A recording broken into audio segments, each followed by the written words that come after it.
ஆண்டுதோறும் கிட்டத்தட்ட 2000 மாணவர்கள் தங்களுடைய பல்கலைக்கழக படிப்பினை இடைநிறுத்துகிறார்கள். இந்த விடயத்தை யார் சொல்லணும்னு சொன்னா, இலங்கை கல்வி அமைச்சின் அறிக்கைகளும் இலங்கை கல்வி அமைச்சின் சில ஆய்வு கட்டுரைகளும் இந்த விடயத்தினை சொல்லி இருக்கின்றன. இன்றைக்கு இந்த வீடியோ நாங்க இதை பற்றி தான் பார்க்க போறோம். நீங்க உங்களோட சேனலை சப்ஸ்கிரைப் பண்ணலன்னு சொன்னா ஒருக்கா சப்ஸ்கிரைப் பண்ணிட்டு வீடியோ திறந்து பாருங்க. ரைட், என்ன விஷயம் சொன்னா, இலங்கை பல்கலைக்கழகங்கள் மத்தியில நீண்ட காலமாக, அதாவது 1973 ஆண்டு காலத்திலிருந்தே இருந்து வருகின்ற ஒரு பிரச்சனை தான் இந்த ராகிங் தெரியும். நாங்க அடிக்கடி கேள்விப்படுற ஒரு பிரச்சனை இந்த ராகிங். அதாவது பல்கலைக்கழக மாணவர் மத்தியில இருந்து வருகின்ற ஒரு பிரச்சனை. இந்த ராகிங் பிரச்சனையால பார்த்தோம்னு சொன்னா, நிறைய மாணவர்கள் மன ரீதியாகவும் சரி உடல் ரீதியாகவும் பாதிக்கப்பட்டிருக்காங்க. இதுல எக்ஸ்ட்ரீம் லெவலா இன்னும் பெரிய அளவில் பாதிக்கப்பட்ட ஒரு சில மாணவர்கள் தற்கொலை செய்தும் இறந்திருக்கிறாங்க. இப்படி நிறைய விஷயங்கள் எங்களுக்கு இந்த ராகிங் தொடர்பாக தெரியும். இன்னும் இலங்கையில இருக்கிற பல்கலைக்கழகங்களை இந்த ராகிங் தொடர்ந்து நடந்து வந்திருந்தாங்க. கடுமையான சட்டங்கள் அது தொடர்பாக இருந்த பொழுதும் கூட ராகிங் நடந்து கொண்டுதான் வந்திருக்கின்றன. தற்பொழுது பார்த்தோம்னு சொன்னா, இலங்கையின் உச்ச நீதிமன்றம் ஒரு தீர்ப்பு ஒன்று வழங்கி இருக்குது. என்ன தீர்ப்புன்னு சொன்னா, ஏற்கனவே இலங்கை பல்கலைக்கழகங்கள் மத்தியில இந்த ராகிங் தொடர்பாக சில கைட்லைன்ஸ் இந்த பல்கலைக்கழக ஆணைக்குழுவால சில கைட்லைன்ஸ் கொடுத்துருக்காங்க. அந்த கைட்லைன்ஸை உடனடியாக அமுல்படுத்தணும், உடனடியாக நடைமுறைப்படுத்தணும் என்று சொல்லி உச்ச நீதிமன்றம் தீர்ப்பு வழங்கி இருக்கிறாங்க. இந்த தீர்ப்பானது நீதிமன்றத்துல வழங்குறதுக்கு யாரு காரணம்னு சொல்லி பார்த்தோம்னு சொன்னா, ஸ்ரீ ஜெயவர்தனபுர யூனிவர்சிட்டியில படிச்சு கொண்டிருந்த ஃபர்ஸ்ட் இயர், அதாவது ஃபேக்கல்டி ஆஃப் மேனேஜ்மெண்ட்ல படிச்சு கொண்டிருந்த ஃபர்ஸ்ட் இயர் படிச்ச ஒரு மாணவன் போட்ட ஒரு கேஸ், மாணவன் போட்ட ஒரு நீதிமன்ற வழக்குல தான் இந்த தீர்ப்பு வழங்கியிருக்கிறாங்க. இந்த வழக்கின் இறுதியில தான் இந்த தீர்ப்பினை இலங்கை உச்ச நீதிமன்றமானது வழங்கி இருக்கின்றது. அது என்ன விஷயம் சொன்னா, 2020 ஆண்டு பகுதியாக இந்த ராகிங்கால பாதிக்கப்பட்ட ஸ்ரீ ஜெயவர்தனபுர யூனிவர்சிட்டியில ஃபேக்கல்டி ஆஃப் மேனேஜ்மெண்ட்ல படிச்சு கொண்டு வந்த ஃபர்ஸ்ட் இயர் ஸ்டூடெண்ட் ஒரு ஆள், பசிந்து ஹர்ஷான் டி சில்வான்னு சொல்லப்படுகின்ற ஒரு மாணவன் ஒரு ஆள் போட்ட வழக்கு தான் இந்த, அதாவது உரிமைகள் மனு, அடிப்படை உரிமைகள் மனு தொடர்பாகத்தான் இந்த உத்தரவானது, இந்த தீர்ப்பானது தற்பொழுது வழங்கி இருக்கிறாங்க. இலங்கையில பார்த்தோம்னு சொன்னா, நான் சொல்லியிருந்தேன் ஏற்கனவே, 2000 மாணவர்கள், வருடந்தோறும் 2000 மாணவர்கள் பல்கலைக்கழகத்திலிருந்து தங்களுடைய படிப்பினை இடைநிறுத்துகிறார்கள் சொல்லியிருந்தேன். இந்த 2000 மாணவர்களை பார்த்தோம்னு சொன்னா, நிறைய பேர் பலதரப்பட்ட காரணங்களால பல்கலைக்கழகத்திலிருந்து தங்களோட படிப்பினை இடைநிறுத்துகிறார்கள். நிறைய பிரச்சனை இருக்குது, நிதி பிரச்சனை இருக்குது, வேலை வாய்ப்பு பிரச்சனை, பாடத்திட்டம் சிலபஸ்ல இருக்கிற பிரச்சனை இருக்கு. இதை தாண்டி பல்கலைக்கழகத்தின் நிர்வாகத்தின் சில மோசமான செயற்பாடுகள், இப்படி நிறைய காரணங்கள் சொல்லப்பட்டாலும் இந்த ராகிங் இதுல ஒரு மிக முக்கியமான ஒரு காரணமாக பார்க்கப்படுகிறது. இந்த ராகிங்கால கிட்டத்தட்ட 59% அதிகமான பெண் மாணவர்கள் பாதிக்கப்பட்டிருக்கார்கள்.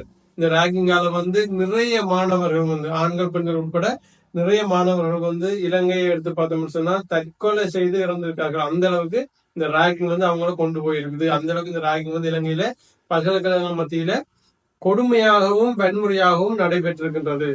இலங்கையை பொறுத்த வரைக்கும் இலங்கையில பல்கலைக்கழகங்கள் மத்தியில இந்த ராகிங் ஆனது, அதாவது கல்வி நிறுவனங்கள்ல இந்த ராகிங் ஆனது சட்ட விரோதமான ஒரு செயலாகும். சட்டத்துக்கு முரணான தண்டனைக்குரிய ஒரு குற்றமாக இந்த ராகிங் ஆனது. பல்கலைக்கழக மாணவர் மத்தியில கிட்டத்தட்ட 92% மாணவர்கள் சொல்லியிருக்கிறாங்க, இந்த ராகிங்கால, அதாவது தாங்க யூனிவர்சிட்டிக்குள்ள போய் ஒரு சில மாதங்களுக்குள்ள அது நடைபெறுகின்ற அந்த ராகிங்கால தங்களுடைய படிப்புகளை சரியாக பின்பற்ற முடியாம இருக்கின்றது, தங்களுடைய படிப்புகள் இடைநிறுத்த வேண்டி இருக்கின்றது, தங்களுடைய படிப்புகள் குழம்புகின்றன சொல்லி 92% அதிகமான மாணவர்கள் ஒரு ஆய்வுல சொல்லி இருக்கிறாங்க. இந்த ராகிங் தொடர்பாக பல்கலைக்கழகங்கள் இருக்கிற ஒரு சில மாணவர்கள் மத்தியில, அதாவது குறிப்பாக இந்த ராகிங் செய்கிற மாணவர்கள் மத்தியில இருக்கிற ஒரு கருத்து என்னன்னு சொன்னா, இந்த ராகிங்கான தாங்க எதற்காக செய்கிறார்கள் சொன்னா, பல்கலைக்கழகத்துக்கு புதிதாக வருகிற மாணவர்கள் அந்த பல்கலைக்கழக சூழலுக்கு ஏற்ப தங்களை பழக்கப்படுத்திக் கொள்ள வேண்டும். அது மட்டும் இல்லாம இந்த புதிதாக வர்ற மாணவர்கள் சமூக மற்றும் பொருளாதார படிநிலைகள்ல சமப்படுத்தணும்னு சொல்லி, சமநிலைப்படுத்தணும்னு சொல்லி ஒரு சில தவறான நியாயப்படுத்தல் காரணங்களை சொல்லி இந்த ராகிங் செஞ்சு வராங்க. ஆனா இலங்கையை பொறுத்த வரைக்கும் இந்த ராகிங் ஆனது ஒரு சட்ட விரோத செயலாகும். இந்த ராகிங்கால பாதிக்கப்பட்ட மாணவர்களுக்கு என்னென்ன மாதிரியான பிரச்சனை நம்ம சொல்லி பார்த்தோம்னு சொன்னா,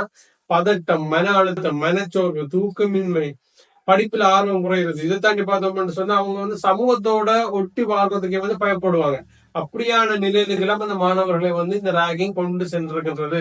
இவ்வளவுக்கு மாணவர்கள் மத்தியில பெரும் பாதிப்பை ஏற்படுத்துகிற இந்த ராகிங் தொடர்பாக என்ன மாதிரியான சட்டங்கள் இருக்குன்னு சொல்லி பார்த்தோம்னு சொன்னா 1998ஆம் ஆண்டு எண் 20வது சட்டம் ஒன்று இருக்குது. அதாவது கல்வி நிறுவனங்களில் பகுடிவதை மற்றும் பிற வன்முறை வடிவங்களை வந்து தடை செய்கின்ற ஒரு சட்டமாக இந்த சட்டம் இருக்கின்றது. இது வந்து முக்கியமாக வந்து எதுக்காக இருக்குன்னு சொன்னா இந்த ராகிங் தொடர்பாக இருக்கிற ஒரு சட்டமாகும். அடுத்த இன்னொரு சட்டம் இருக்குது. இலங்கையின் அரசியலமைப்பின் 11வது சரத்து வந்து இருக்கின்றது. தனிநபர்கள் சித்திரவதை மற்றும் கொடூரமான மனிதாபிமானமற்ற அல்லது இழிவான நடத்தையிலிருந்து பாதுகாக்கின்ற ஒரு சட்டமாகும். இந்த சட்டம் வந்து பார்த்தோம்னு சொன்னா பகுடிவதைக்கும் பொருந்தக்கூடிய ஒரு சட்டமாகவே இருக்கின்றது. இப்படி இறுக்கமான கடுமையான சட்டங்கள் இலங்கையில் இருந்த பொழுதும் இலங்கை பல்கலைக்கழகங்கள் மத்தியில வந்து இந்த பகுடிவதை தொடர்ந்து வந்து கொண்டிருக்கின்றது. இந்த பகுடிவதை தொடர்பாக நான் பார்த்தோம்னு சொன்னா நிறைய முறைப்பாடுகள் இல்ல. பல்கலைக்கழகங்கள் மத்தியில வந்து நிறைய முறைப்பாடுகள் இல்ல. ஒரு சில முறைப்பாடுகளே இருக்கின்றன. நிறைய முறைப்பாடுகள் வராததுக்குரிய காரணம் வந்து அங்க ராகிங் இல்லைன்னு அர்த்தம் இல்ல, ராகிங் நடைபெறுகின்றது. ஆனா மாணவர்கள் வந்து அந்த ராகிங் தொடர்பாக முறையிடுவதற்கு சில தயக்கங்களை காட்டுவதாக கூறப்படுகின்றது. எதுக்காகன்னு சொன்னா தாங்க பழிவாங்கப்படலாம், தங்களுடைய கல்வி நடவடிக்கைகள் பாதிக்கப்படலாம் சொல்லி ஒரு சில பயம் அச்சம் காரணமாக இந்த ராகிங் தொடர்பாக நிறைய முறைப்பாடுகள் வந்து பல்கலைக்கழகங்கள் மத்தியில வந்து பதிவிடப்படுவதில்லை. ஆனா பார்த்தோம்னு சொன்னா அது எக்ஸ்ட்ரீம் லெவலுக்கு போய் அந்த ராகிங் வந்து பெரிய அளவுக்கு போய் அவங்க இந்த மாணவர்கள் மத்தியில வந்து அந்த ராகிங்கால நிறைய மாணவர்கள் உடல் ரீதியாகவும் உடல் ரீதியாகவும் பாதிக்கப்பட்டு அதுல ஒரு சில மாணவர்கள் பார்த்தோம்னு சொன்னா அதுல இருந்து வெளியே வர இல்லாம அது சம்பந்தமா முறைப்பாடு செய்ய இல்லாம தற்கொலை செய்து தங்கள் உயிர்களை மாய்ந்த சம்பவங்கள்லாம் இலங்கை பல்கலைக்கழகம் மத்தியில வந்து இருக்கின்றது. இப்படிப்பட்ட மிக கொடூரமான மோசமான ராகிங் தொடர்பாக பகுடிவதை தொடர்பாக நீங்க ஏதாவது கருத்துக்களை பதிவிடணும்னு சொன்னா மறக்காம கமெண்ட் செக்ஷன்ல பதிவு செய்யுங்க. வேறு ஏதாவது விடயம் தொடர்பாக நான் கலைக்கணும்னு சொன்னா அதை என்னன்னு சொல்லி கமெண்ட் செக்ஷன்ல பதிவு செய்யுங்க. இந்த வீடியோ உங்களோட ஃப்ரெண்ட்ஸுக்கு ஷேர் பண்ணுங்க. நீங்க நம்ம சேனலை சப்ஸ்கிரைப் பண்ணலன்னு சொன்னா சப்ஸ்கிரைப் பண்ணுங்க. இன்னொரு வீடியோ உங்களை சந்திக்கிறேன். நன்றி.